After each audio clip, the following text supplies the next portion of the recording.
And welcome to the program. So glad you can join me today. I used that little minute clip of my guest, Pastor Brandon Holthouse, as I felt it would set the stage for an hour's discussion today on just what on earth is happening. Do you ever wonder who is behind some of the troubling things going on right now, from even wokeism of our military leaders, the Afghanistan debacle, the trans agenda, even the vaccine agenda? Who's behind this? Well, the short answer would be the world's globalists, those pushing for one world government. We talk about that very frequently on Understanding the Times Radio with various guests that I've had over the years. Who are the players in the global agenda? Frankly, I have a whole DVD on that. We can't get into the real details, but here's just a quick rundown. The prominent players would be the World Economic Forum, Big Tech, United Nations, the World Bank, international bankers for that matter, the Council on Foreign Relations,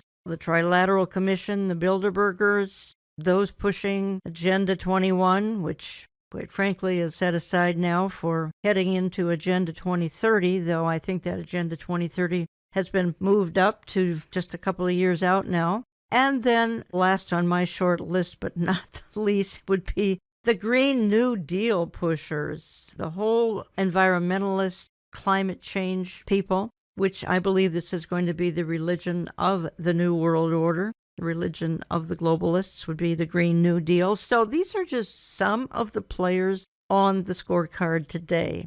Just how they're playing out, it's a complicated scenario that would take literally a book or an extensive DVD teaching to fully explain. But my guest, Pastor Brandon Holthouse, and I are going to try to unpack what we can in just a little bit under an hour today on Understanding the Times Radio. Pastor Brandon, welcome back to the program. Thanks for having me again. Let's continue to set the stage, Brandon. Now, there are a few folks in the way of these One World Agenda folks, and they would be capitalists, Christians, probably patriots. Anybody I'm missing there? No, I think the whole paradigm of the Judeo-Christian system, which is part of Western society, even though it's waning in these later years, that's the one thing they have to destroy, is that Judeo-Christian ethic, morals, and principles in order to usher in their globalism. And they've been doing a very good job at it. So they have captured basically every sector of society in order to do this, whether it's the media, politics, education, obviously, entertainment industry, big tech, big corp. And basically when you have all that, and along with the banking institutions, you have secured yourself in all the information avenues that could come our way. So that's why we shouldn't be shocked whether it's a politician, academia, or Hollywood giving us the same talking points for forming a global government. They all say the same thing. You recently even participated in a conference co-sponsored by Lamb Lion Ministries and Pastor Billy Crone's ministry on the Great Reset. I saw portions of that conference. I watched your entire message and some others as well. You talk frequently about going back to the Babylonian system, because that's what we're doing as we speak. We're heading back to the Babylonian system. But why don't you explain what you mean by that? If you study ancient Babylon under Nimrod, and then you study the other passages in Scripture about the prophecies concerning Babylon, specifically look at Revelation 17 and 18 about Babylon, what you will notice that Babylon is going to be reformed again. It's going to be the center where the Antichrist makes his headquarters. And I believe it's going to be exactly where the Tower of Babel was built. God seems to bring everything back to where it started. The aspect of Babylon, if you study it in Scripture, you will notice that there's three legs to it. And it's very prominent. One is an economic leg, which would include businesses, banks, corporations, big tech. The other one is a political leg, referring to the kings of the earth, which involves the nations and other global regions. And then the other one is a religious leg, which we call the Whore of Babylon. So Babylon has this three-legged stool, as you call it, and for it to function, it has to have all three legs. So when you put that template on what they're doing today, you will see the three legs involved. You will see the morality of Babylon through its religion. Then you will see the economics pushing towards one world economic system, digital currency. And then you'll see the politics involved, where all the nations are on the same page right now, wanting global governance. So that's how we're to understand this scripturally. Here's the one thing that the global government folks really, really need. They need chaos and they need a crisis. This is a clip of you, Brandon, from your recent conference presentation that I'm going to play. And then cause as much chaos and crisis to introduce authoritarian control, to get order out of chaos. See, Satan is very smart, and he uses these tools in his hands to say, look, create enough chaos, people will be begging for somebody, a strong person, to come in and take order out of things. We've got to have order. So it's intentional that you see chaos, because then they can use that and say, well, you're right, it's chaotic. But in order for us to get control of this, we're going to ask you to give up your rights. So you just give up your rights, and we'll get this thing figured out. That's what they're going to do. And that's what they've been doing. Never let a crisis go to waste. Remember, Rahm Emanuel said that? That's what we've been watching play out here for the last year and a half, soon going on 2 years. A virus comes along, instills fear in people. I have a suspicion that another crisis is on the horizon, and I want to ask you about that in just a moment. But the point is, what they're doing is they're getting folks to get nervous and anxious enough so that whoever will come along and offer order out of chaos will be honored. You and I know that's ultimately the Antichrist. Well, there are some Antichrist-esque people right now on the planet who are trying to do the same thing. Klaus Schwab, World Economic Forum, etc., priming the pump. But like you say, there has to be chaos and there has to be fear. And it's been a brilliant plan. It's been quite successful. It sure has. And we call this in intelligence agencies and CIA type stuff, they call this a psychological operation, a psychops. That's exactly what it is. And obviously Satan is using it. But when you do a psychological operation, what they call it is a reaction solution technique.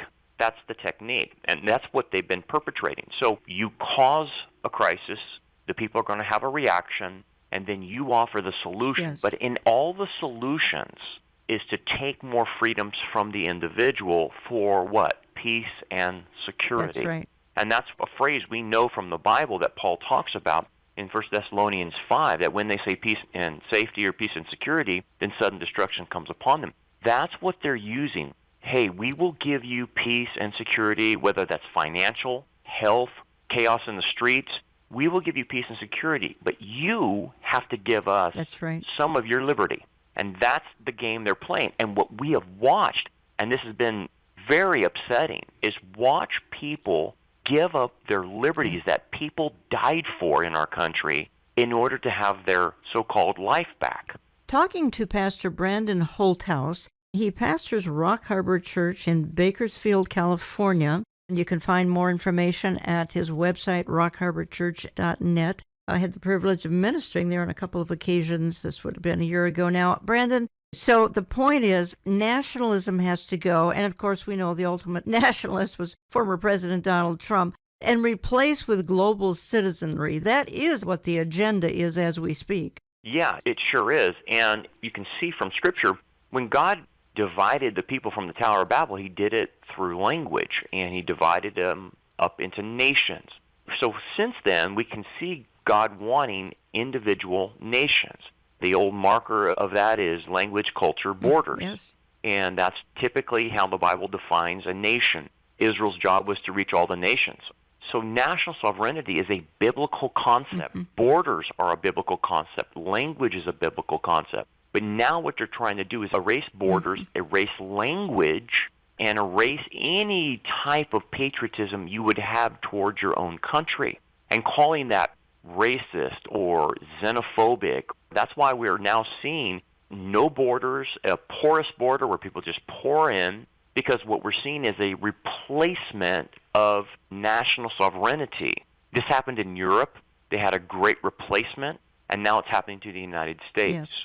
So this is the agenda. They're creating tribalism. In other words, loyalty to their tribal group rather than being an American. And this falls under the category of divide and conquer. It's heartbreaking, Brandon, and you're out there on the West Coast, not all that far from the border, and it has to be heartbreaking to see. I'm here in Minnesota, and we have had an influx of immigrants from all over, but heavily from the Muslim world, and I think you're getting them heavily from the South America, Mexico, et cetera, correct?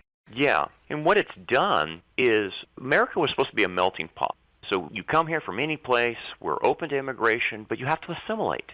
So what they have done as far as their agenda in the schools and universities is tell people that come into America, you don't have to be American. You need to be loyal to your skin color, loyal to your tribe, and not assimilate. And that's what's happened in places all over the United States, whether it's in your area or my area with the southern border, or Muslims being put in pockets of cities, and they don't assimilate. That is intentional because they want them loyal to their skin color, their nationality, but not loyal to America. Divide and conquer. Yeah. And that's what we have here now. No one's loyal to America.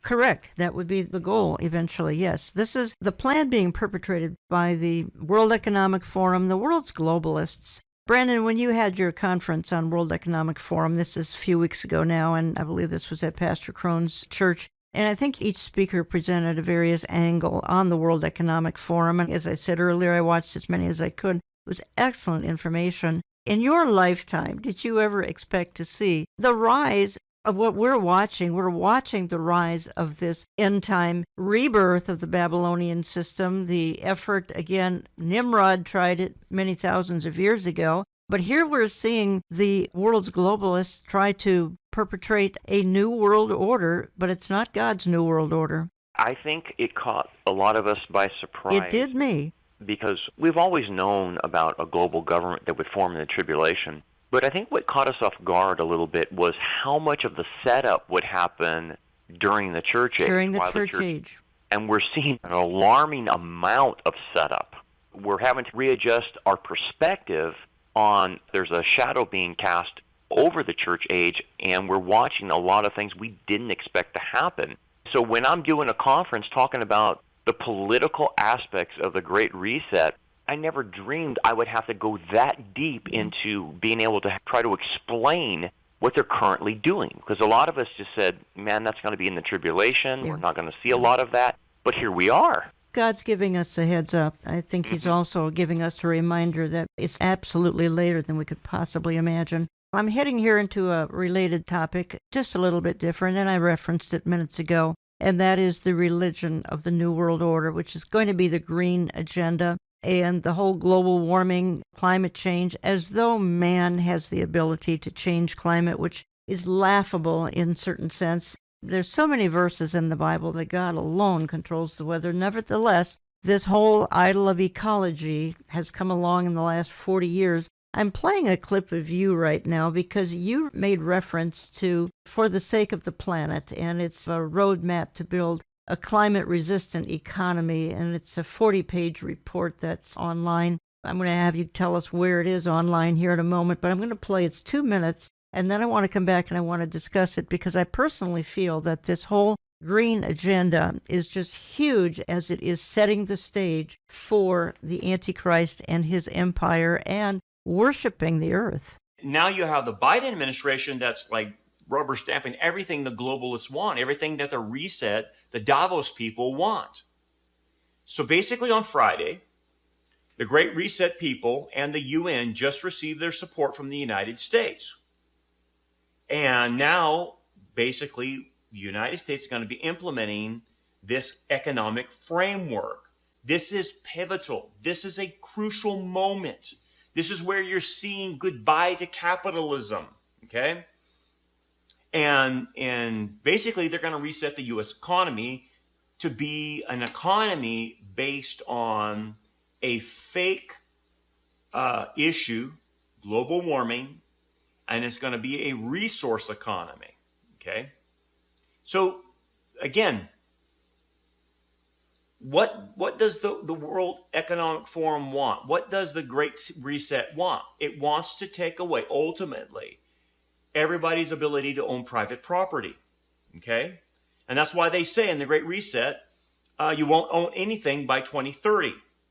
You'll just rent everything, and basically turn everyone into slaves. And they're going to do this, convince people of the world not to own anything, to just rent everything for the sake of the planet, for the sake of carbon gas emissions, greenhouse gases. So they're going to convince people to give up their private property, or either force them to, but that's where this is going. So now you have seen the first implementation, the stair step towards this, and it starts with shaming people, shaming businesses into compliance, because they know they can't do it legally. So in this 40-page report called The Roadmap to Build a Climate Resilient Economy, you can read it for yourself. Go to documentcloud.org from the government website. You can read it there. It's all right there in front of everybody to read. It talks about restructuring the U.S. economy based on, obviously, this pseudo-climate change hoax. And basically said that, climate change is a national security all of a sudden. It's a national security. They've ramped it up to this level, that it's an existential threat. Oh, no, not Iran, not North Korea, not China, not Russia, but climate change. How stupid. And yet people will believe that. Very good point, Brandon Holthaus, and that is they've ramped climate change, which, as you say, is non-existent other than what God does. He changes climate on a 24-hour basis. They've ramped it up to be a national security issue. You talk about end-time strong delusion. This is a good example of it here. The things you've just shared, same category, delusion. And that's where you start seeing the religious element in it, like you mentioned, Yes. because it's totally irrational. It's not based on facts and science, and we know this.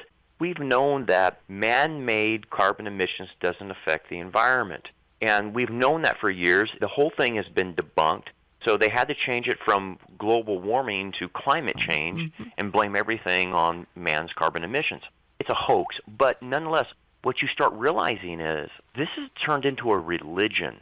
Because it's a religion, what they have proposed is their form of the apocalypse, that we're all going to die, the planet's going to burn up, Mother Earth needs help, and we all got to do our part. So this is a religion of existential threat that we need to help Mother Earth. We all need to do our part. So therefore, we will exact taxes or money from you in order to pay for this existential threat.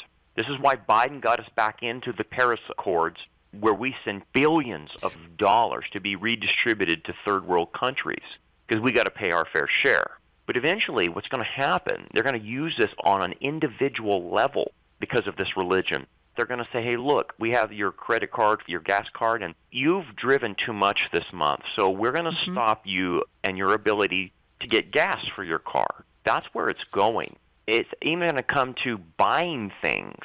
If you buy certain things that gives a carbon footprint, well, you're only going to be allowed a certain carbon footprint for the month. And then once you reach that carbon level, you're stopped in buying that. That's where this is going. This is a fanatical, false religion, and it has apocalyptic tones to it. And this is what they're doing, creating another crisis. And the way we're going to solve it is take from you, your private property, your money, your wealth, to stop this existential threat. Very well stated, Brandon. Talking to Brandon Holthaus for the hour. Again, you can find more information about his church, Rock Harbor Church in Bakersfield, at rockharborchurch.net. I have had him on a number of times, and Brandon, you take the prize for getting my program taken off of a certain platform when I have you on. Sorry. You and Pastor Billy Crone specialize in that. I really appreciate that a whole lot. I think this is playing out in a huge fashion here as we wind the church age down and head into, quite frankly, the tribulation is casting a shadow on the church age all the time. That shadow is more prominent than people realize. But I think this is going to be one of the idols of the tribulation, is this earth worship. Talks about that in Romans 8 and really considers that an abomination. Not that we shouldn't be taking care of creation. I get really upset when people hear us suggest that that's what we're suggesting, is that we not take care of creation. That is the last thing I happen to be saying. It's just that the whole movement has been perverted and taken to an extreme and turned out to become earth worship instead of worshiping God. Exactly. And for Christians to understand the difference, God calls us to be stewards of the creation, but we're not to be slaves of the creation. What they're wanting to do in radical environmentalism is worship the creation. Yeah. Christians are for conservation, which is, yeah, everyone wants clean water and clean air, of course. But when you make up fake things that all of a sudden carbon emissions is a poison, then we're not to comply with lies. We're not to participate in those types of lies. We get lumped into, oh, you Christians just don't care about the environment. Right. You're for pollution. You're for unclean water. That's not right. We don't worship the creation. But what you're seeing now is the actual worship of creation, which is what Romans 1 is talking about. And therefore, what will come from that? When people do that, all you have to do is look at Romans 1, and he explains the vices, the immorality that will actually come from that. So when you see how crazy morally and immoral these people are in our world, it's a telltale sign that they're worshiping the creation. And it's nothing but ancient paganism. That's all it is. And basically, Babylon returns people back to worshiping the creation rather than God. That's the whole intent. So this is ingenious of Satan in one sense, because Satan realizes that he has to have a glue to stick people together because of nationalism, and it's hard to get people to be more globally oriented. He has to do it through a false religion. And what better false religion than creation care, worshiping the creation, to be the glue that links everyone together.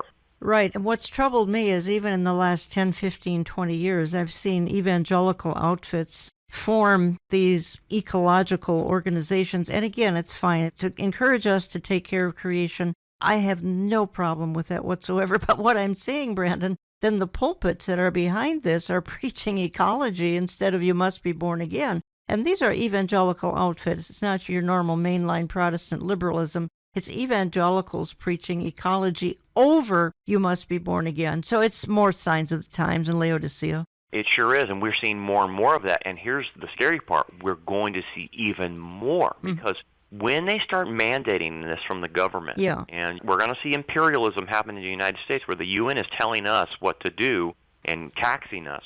What's going to happen is a lot of the churches that are like this now of creation care, I mean, like I heard one church interpret John 3:16 as the world referring not to people, but the planet. Yeah.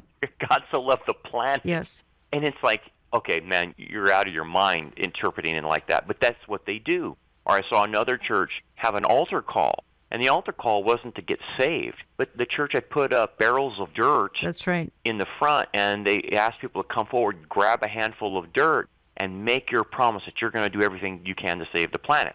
That's what you're talking about. Yeah, that's what I'm talking about. And I'm not talking about it in the First Unitarian Church. Some of these things we're talking about in First Baptist Church in you fill in the blank cities. That's why I'm troubled by what we're talking about. Here's where I want to go yet. I want to talk a little bit in part 2 of my programming about this social credit score. It's right now very prominent in China, but the point is it's coming to the Western world. I would suspect it would be in America within a year, and you need to understand what it is. I'm going to play a couple of clips about it to help you better understand it. You might have heard the term your ESG score. Well, what is that all about? And is that going to be a good thing or a bad thing? I promise you, anything that is being perpetrated by the globalists of this world is nefarious. And you need to look at all of this in a suspicious manner. So what we're trying to do this hour is help you better understand just what the globalists are up to. And one of the things that's going to be coming down the pike, we don't know when, but I would suspect very soon,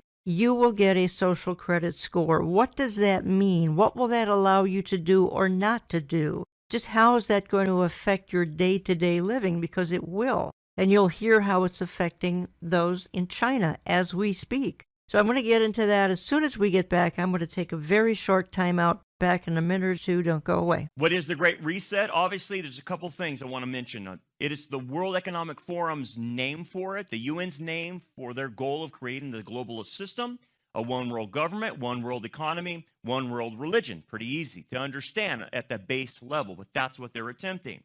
Well, how does it fit into Bible prophecy? Real simple. If you turn to Revelation 17 and 18, you will see the revived Babylonian system that plays itself out all through the tribulation.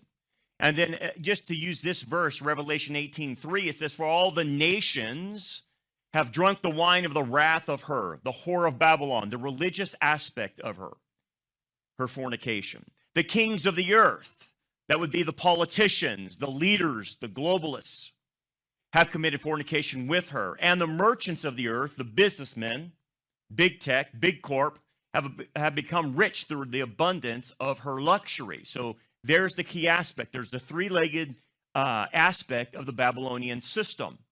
And so there's the system. The merchants of the world, they are big business. They are your Mark Zuckerbergs. They are your Amazon. They are all these big corporations and big tech that are involved in this.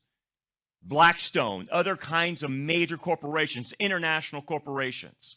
The kings, obviously, rulers, politicians, global elites, they're all involved in this. And then the religious aspect is among us today. The religious aspect can be called lawlessness or 180ism. Now, why did I say that? Because lawlessness doesn't mean anarchy. It simply means that they're going to do everything opposite of what God says. God says this is right. They say this is wrong. It's 180ism. That's the system of lawlessness. So that's why you see wokeism about everything. You see the pushing of immorality. And then when you act like they want you to act, that cleanses you from all their sins. The way you atone in their system is bow a knee and proclaim that they have the truth and you have to submit to their values. That's how you get cleansed. If not, they cancel you. This is the way it goes in the Babylonian system. They have their own set of morality. They have their own high priest class. They have their own sacrifices, and they have their own infidels. That means you and I. We are the infidels in that system. But it is satanic. And welcome back. You're listening to Understanding the Times Radio. That's the voice of my guest for the hour, Pastor Brandon Holthouse. You can find out more at his website, which is rockharborchurch.net. Headquarters out of Bakersfield, California. I got to meet the wonderful people at Rock Harbor Church in January a year ago. I was ministered there a couple of times. By the way, folks, we are very active on social media. Check it out, won't you? Find us on Telegram, on Facebook, on Gab, Instagram, Rumble, YouTube. Join the conversation there. My goodness, thousands of people are talking to each other and about all the issues that are going on in the world. Again, it's a big lineup of Telegram, Facebook, Gab, Instagram, Rumble, YouTube. You can always dialogue with me if you want to write me through the website, olivetreeviews.org, olivetreeviews.org. Don't forget we have a video version of this program, so if you want to see the things we're talking about, you want to see the clips we're playing, etc., you can find that. We post it to Rumble, we post it to YouTube. Most important, we post it to our website, olivetreeviews.org, olivetreeviews.org, both the audio and the video. Now, I mentioned in part one of the programming that I wanted to talk a little bit about the social credit score, which is, as we speak, flourishing in China. And I think what I need to do is play a short clip, and it's describing exactly how it plays out in China. Now, the question is, when does this come to the Western world, and what are the implications of it playing out in your city, in my city, say in Canada, in America? Because it will have tremendous implications once it hits the Western world, and many feel that is within the next year or so. So I'm going to play this very short clip, and then we'll come back, and I'm going to talk about it with my guest, Pastor Brandon Holthouse. Everywhere she goes, Ouyang Haoyu is followed. What she buys, how she behaves, is tracked and scored to show how responsible and trustworthy she is. It's called the social credit system, and in one version now being tested, a person's reputation is scored on a scale of 350 to 950. And Haoyu, with a good score of 752, is okay with it. In fact, most people are. It's a mechanism pushes you to become a better citizen. It's big data meets Big Brother, expanding how the government monitors, understands, and ultimately controls its 1.4 billion citizens. Thanks to advances in artificial intelligence and facial recognition. and a web of more than 200 million surveillance cameras. Are people bothered by privacy concerns? We think the lot of camera keep the safety is really good. We can accept it.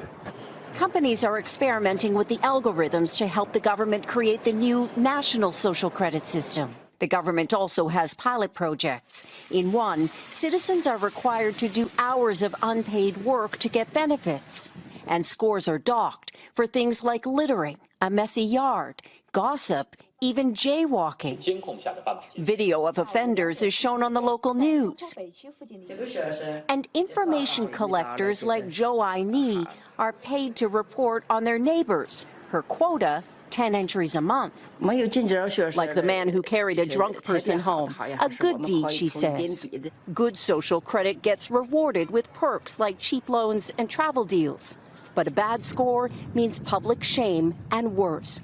Brandon Holthouse, I picked out several things in that little clip that jumped out at me. One gentleman said, well, this is helping our safety, so it's good. Trading all sorts of things for the illusion of safety. But we have something going on now called the ESG, Environmental, Social, and Governance. How would you compare this social credit score that we just heard this little minute-and-a-half clip about with the ESG score that's either being implemented perhaps as we speak because we've got credit card companies and more who are jumping on the bandwagon of this kind of technology?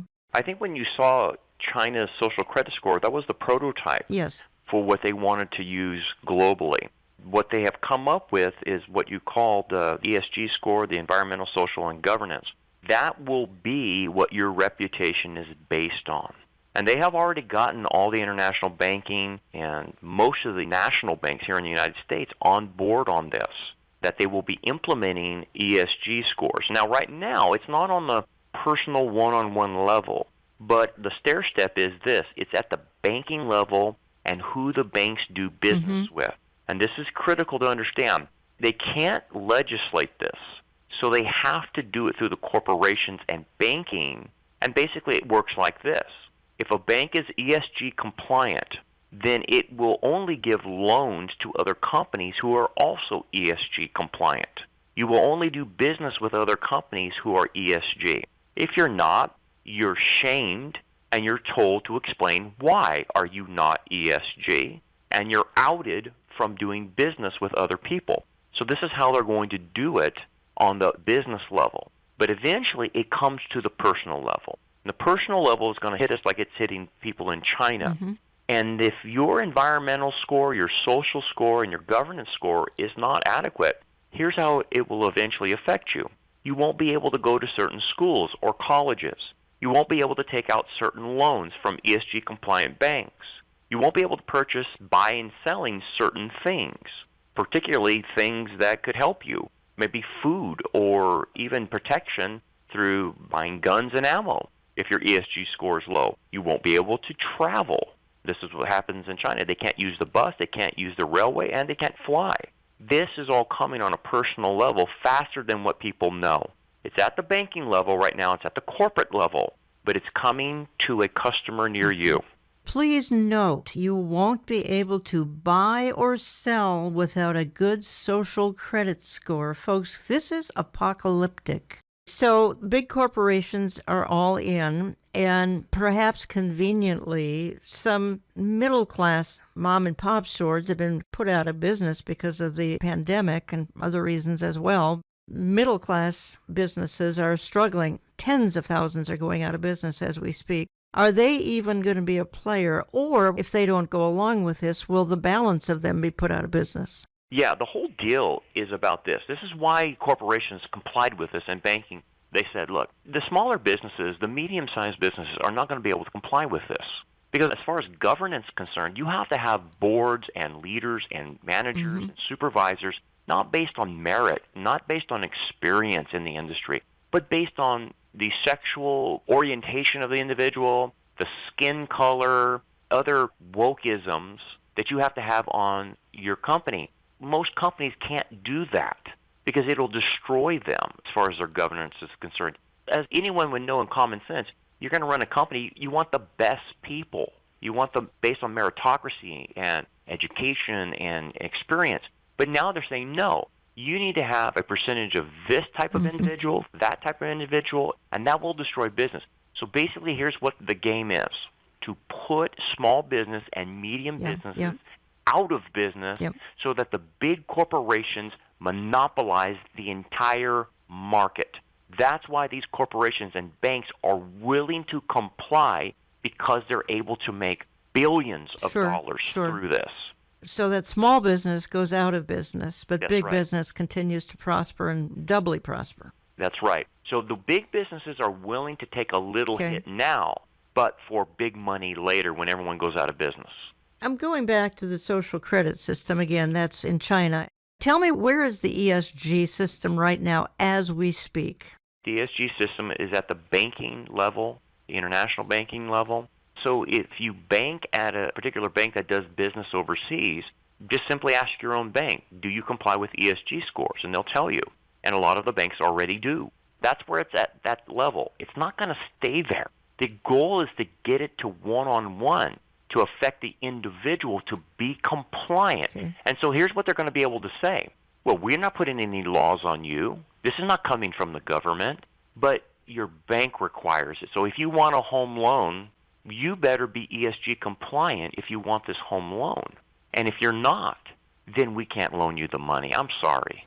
So this is where the social credit score, it's going to be combined with like your credit card score. And it's going to be used in concert with that. Basically, what are you doing to do your part to save the planet? What are you doing as far as practicing wokeism and social justice? And what are you doing in your own business of incorporating transgender, LGBT quotas for how you do business? And that's how you're going to be judged. That's the social credit scores coming. Now, would this be a part of the agenda then of the World Economic Forum? Probably. Yes, it is. Yeah. It's part and parcel of it. It's like these guys got all together and they made this kind of agenda. This is what we're going to do. So if you look at even the UN, the Secretary General Antonio Guterres just came out and introduced a common agenda. It's all in the common agenda.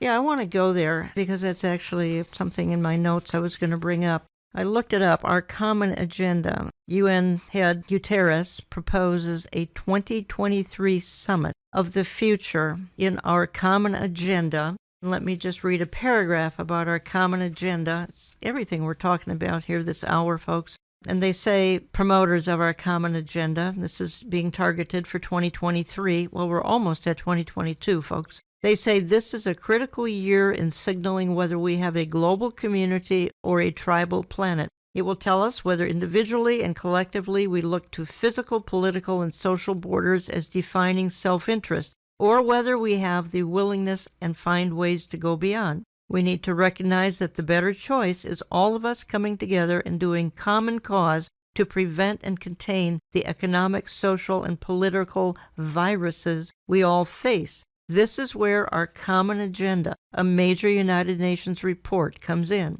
showing us why this is a pivotal moment for the planet and how to move forward. What I'm reading between the lines, Brandon Holthouse, Guterres here, our common agenda, I think they're targeting 2023. That's what they have in everything I've been reading here. So this is just another great leap forward effort towards one worldism. Here again, they're not hiding it. They're proud of it. They're not ashamed of it. This is something that everybody on the planet should be aspiring to, is one worldism.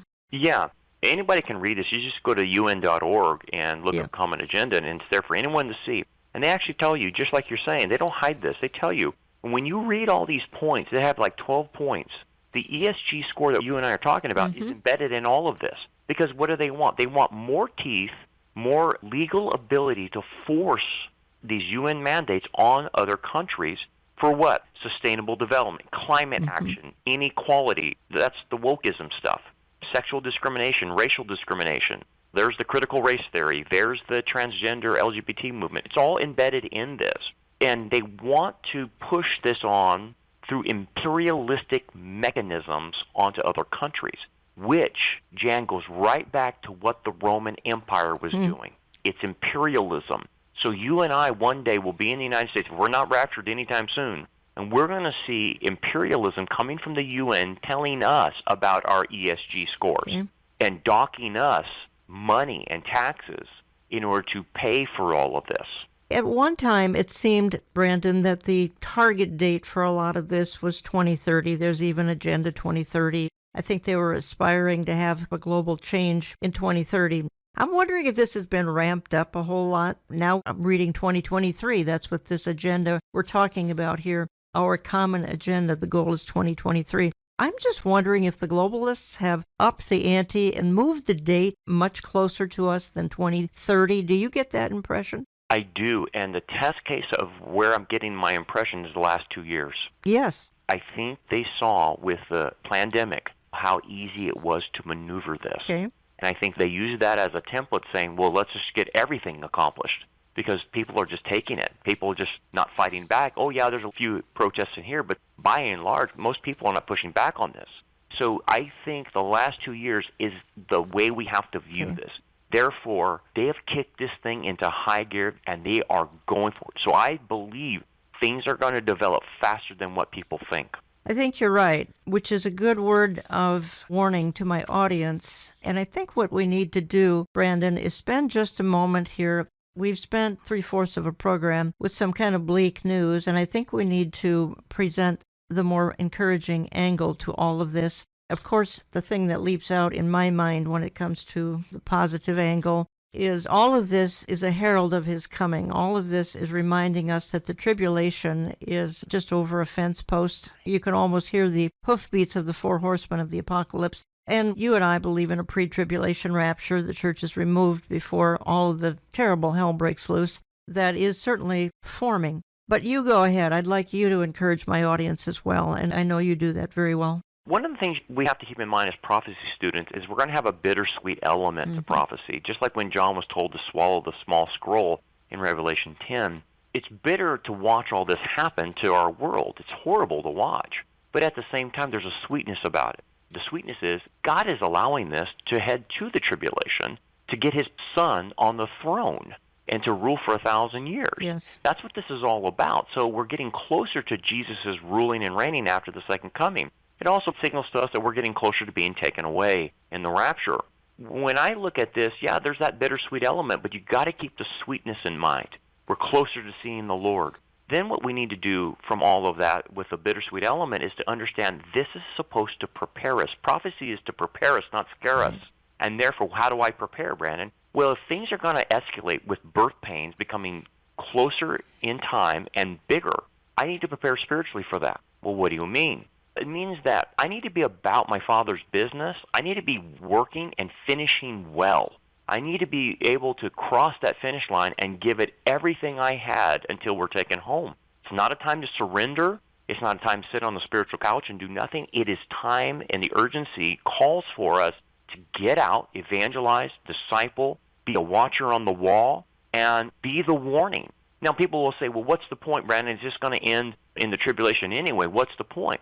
Well, we have to think in terms of what the prophets were called to do. Many times the prophets, like Jeremiah, were called to do something, and God told Jeremiah, I want you to go tell them this, but they're not going to listen to you. But we got to tell them. Why? Because we have to give a warning for those maybe who will come to faith, but still a warning to put others who will refuse to listen, to put them on notice.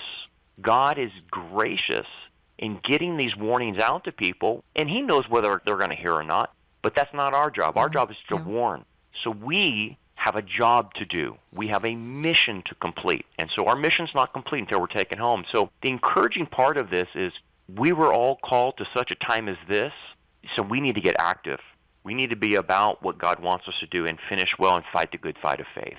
Very well said, Brandon. You recently ministered at a prophecy conference put on by Pastor Billy Crone, Lamb Lion Ministries, and I ministered very recently at Behold He Comes, Pastor Jack Hibbs, Calvary Chapel, Chino Hills, California. We both met a lot of people in the process and heard their stories. Not that we don't hear from them by email and by snail mail as well. I get a lot of emails expressing a lot of frustrations with the church today.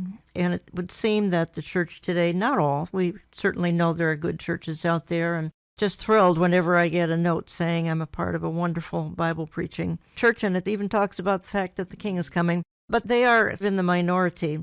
I know when you talked to some folks at the conference you were at, folks would come up to you and say, I'm in a solid church, but it just will not go in some important areas that it's just leaving out. Let's put it that way. They will not talk about the Lord's soon return, about the fact that all the things that are breaking in the news on a daily basis, that's quite frankly right out of the Bible, because the Bible predicted all these terrible things that are breaking on a daily basis. So how do you talk to folks like that then? I say, thank God that you have at least a solid church, because most people can't find a solid church, so that's first of all. But I tell them, look, I understand that your pastor's either not willing to go there or doesn't have the ability to go there, so you're going to have to supplement. You're going to have to supplement by listening to people like Jan Markell and Billy Crone and Tom Hughes and Jack Hibbs and J.D. Farag. You're going to have to supplement with those other guys who are able to connect dots for you if your pastor's not willing. So you're just going to have to accept that if it's at least a decent church. And they're okay with that, and that's fine. It's not what we would want. We want these churches to help equip the saints, but they're not being equipped for this season. So you have to just turn them to other resources.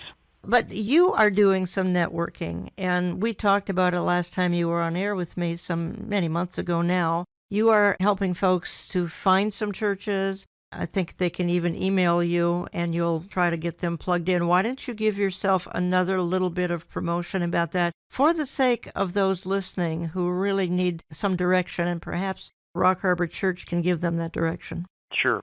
We've talked about this before. The biggest questions we always get is, I can't find a church in my area.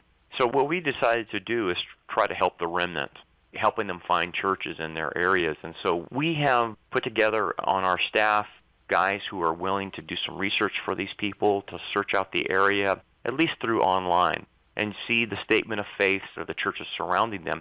And then what we do is we recommend that they go, and then they report back to us in a kind of a reconnaissance of, okay, what did you find when you talked to the pastor? Does the pastor match what the statement is online? What we were able to do is start locating fairly decent churches around the nation. And we're working on a plug-in for our website eventually that's going to have the ability to show people on a map in the United States where some good churches are that we have identified. Now, they might have to drive to them a ways away, but at least we can tell them, here's a church in your area. So people have emailed us, and we are doing our best to help them in finding churches. If we can't, sometimes we recommend them starting a Bible study, and we equip them with commentaries or whatever we need to supply, because this is the problem out there. It's like a wasteland. Yeah. So we have decided to try to help them out. Best email then for that would be? info@rockharborchurch.net. info@rockharborchurch.net. You might not get directly connected to Pastor Brandon Holthouse, but he's got a staff who's willing to help you as much as they can. Brandon, another year is winding down here. And by the way, thank you for what you're doing. I just personally want to thank you from the remnant believers out in listener land. They are so appreciative that somebody would care that much to help them get plugged in. Our year is winding down. We got another couple months left, but I'd like your take, and I'm down to about 3 minutes here. Your take on the current year. What, when it comes to things that the Bible predicted, which, of course, that's legions of things. So we're seeing things break in the headlines on a daily basis that I think have end-time significance. But if you could pick one or two issues here for 2021 that have some biblical significance, what would they be? Jan, I think the big takeaway from last year is the vaccine mandates. I agree. That was a watershed event that's continuing on, and we're watching authoritarian, totalitarian types of things happen from this, to where it's not your choice anymore that you can get vaccinated. It's a demand, and you will lose your job for it. And then we see scenes in Australia of a police state that's developed there. And can that police state develop here in America if they start forcing this on people and not taking religious exemptions or medical exemptions? What has this turned into? It has turned into a totalitarian play to capture our rights. And I think that is the biggest thing people need to realize. The other thing to realize is how many people were willing to give up their rights for mandates. And I'm not making the point of whether people should be vaccinated or not. I'm just saying it's wrong when a government tells you you have to do something and violate your own personal rights. That's the problem. And they're not going to stop. They're going to continue on, because after this, They're going to marry these mandates to the ability to travel, the ability to go state to state, and the ability to go into stores and be just a part of society. And what's happening now is the unvaccinated are being considered the untouchables, the unclean. A two-tiered society is developing from this, and that's what should concern everybody, because the unvaccinated are looking to be persecuted and segregated from society because of their status. Well, I couldn't agree with you more, Brandon. I didn't think I'd ever see the day where I'm witnessing some of the things that we're talking about. I think back a year and a half ago, it was let's have 15 days to slow the spread, and that turned into virtual tyranny. As you said, parts of Australia is completely under jackbooted thugs almost in that continent. Canada's getting close to that. Parts of Europe are getting close to complete tyranny over some of these mandates. Evil just seems to be running amok. I think what I want to do is I want to close the program just reading a couple of scriptures, because we've talked about evil for this whole hour, and what does God think of those that are coming up with the most incredibly evil schemes, these globalists, these one-worlders? I think he's got a message to them in Psalm 2. And there we read, "Why do the nations conspire and the peoples plot in vain? The kings of the earth set themselves, and the rulers take counsel together against the Lord and his anointed, saying, Let us burst their bonds asunder and cast their cords from us. He who sits in the heavens laughs. The Lord has them in derision. Then he will speak to them in his wrath and terrify them in his fury, saying, I have set my king on Zion, my holy hill." I hope that encouraged you folks, because God is sitting in the heavens laughing at these evildoers, and he has a very ignominious future for them. Sad to say. I want to thank you for listening, and we will talk to you again next week.